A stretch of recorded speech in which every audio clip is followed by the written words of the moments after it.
అంగన్వాడీ కేంద్రాల్లో బయోమెట్రిక్ పౌష్టికాహారం అందించేందుకు కట్టుదిట్టమైన చర్యలు, అంగన్వాడీ కేంద్రాలకు చూడముచ్చటైన డిజైన్, దివ్యాంగులకు విద్యా ఉద్యోగ రిజర్వేషన్ల అమలు, ట్రాన్స్జెండర్ల సంక్షేమానికి ప్రత్యేక విధానం. మహిళా శిశు సంక్షేమ శాఖ సమీక్షలో సీఎం శ్రీ రేవంత్ రెడ్డి అంగన్వాడీ కేంద్రాల్లో గర్భిణీలు, బాలింతలకు సరైన పౌష్టికాహారం అందించేలా కట్టుదిట్టమైన చర్యలు చేపట్టాలని ముఖ్యమంత్రి శ్రీ రేవంత్ రెడ్డి అధికారులను ఆదేశించారు. పౌష్టికాహార లోపం, రక్తహీనతతో రాష్ట్రంలో గర్భిణులు, బాలింతలు, చిన్నారులు అనారోగ్యం పాలవుతున్నట్లు ఎన్హెచ్ఎఫ్ఎస్ వెల్లడించిన గణాంకాలు ఆందోళనకరంగా ఉన్నాయని అన్నారు. ఆరోగ్య ప్రమాణాలు పెరగాల్సింది పోయి దిగజారటం సరైంది కాదని ముఖ్యమంత్రి అన్నారు. అందుకే అంగన్వాడీ కేంద్రాల ద్వారా పౌష్టికాహారం అసలైన లబ్ధిదారులకు అందుతుందా లేదా పక్కగా అధికారులు పర్యవేక్షించాలని సీఎం సూచించారు. కేవలం రికార్డుల్లో రాసుకుని పౌష్టికాహారం దుర్వినియోగం జరగకుండా ఉండేందుకు తగిన చర్యలు తీసుకోవాలని చెప్పారు. గర్భిణులు, బాలింతలు, చిన్నారులకు బయోమెట్రిక్ అమలు చేయాలని సీఎం ఆదేశాలు జారీ చేశారు.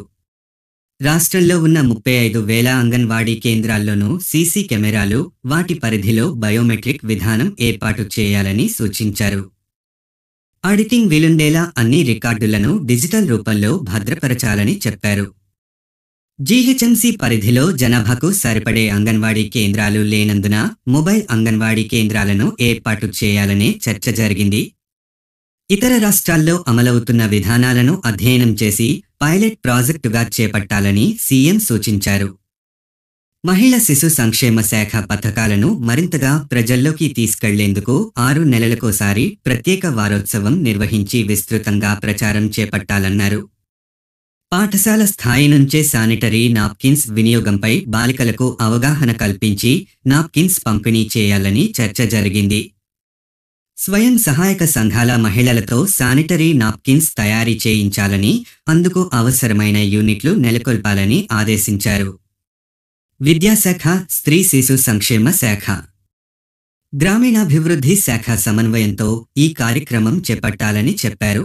రాష్ట్రంలో ఉన్న వాటిలో ఇప్పటికే 12,315 అంగన్వాడీ కేంద్రాలు అద్దె భవనాల్లో ఉన్నాయి. వీటికి సొంత భవనాలను నిర్మించే ప్రతిపాదనలను సిద్ధం చేయాలని సీఎం అధికారులను ఆదేశించారు. ఉపాధి హామీ పథకం నిధులను జోడించి మొదటి ప్రాధాన్యతగా అంగన్వాడీ భవన నిర్మాణాలు చేపడతామని చెప్పారు.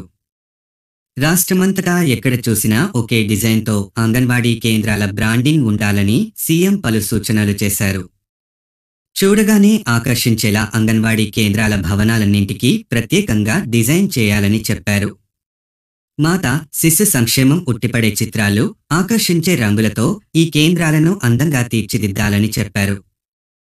అవసరమైతే 6 ఏండ్లలోపు చిన్నారులకు ప్రీ ప్రైమరీ ఎడ్యుకేషన్ను అంగన్వాడీ కేంద్రాల్లోనే అందించేందుకు ఉన్న సాధ్యాసాధ్యాలను పరిశీలించాలని సీఎం సూచించారు.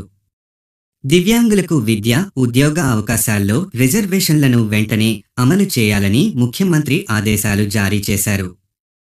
చట్ట ప్రకారం ఉద్యోగాల్లో 4%, విద్యావకాశాల్లో 5%, అన్ని పథకాల్లో 5% రిజర్వేషన్లు అమలు కావాల్సి ఉందని అధికారులు సీఎం దృష్టికి తీసుకెళ్లారు.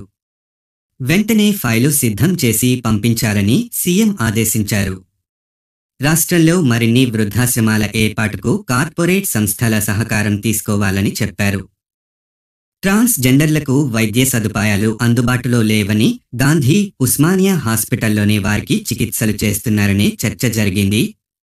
మెడికల్ కాలేజీలతో అనుసంధానంగా ఉన్న టీచింగ్ హాస్పిటల్స్ అన్నిట్లో ట్రాన్స్జెండర్లకు వైద్య చికిత్సలు అందించేందుకు ఏర్పాట్లు చేయాలని సీఎం సూచించారు. ప్రభుత్వ పథకాలన్నీ వారికి వర్తించేలా, వారికి సరైన అవకాశాలు కల్పించేందుకు సంక్షేమానికి వీలుగా ప్రత్యేక విధానాన్ని తయారు చేయాల్సి ఉందని అన్నారు. ఈరోజు సచివాలయంలో మహిళా, శిశు, దివ్యాంగులు, వృద్ధుల సంక్షేమ శాఖ అధికారులతో ముఖ్యమంత్రి శ్రీ రేవంత్ రెడ్డి సమీక్షా సమావేశం నిర్వహించారు.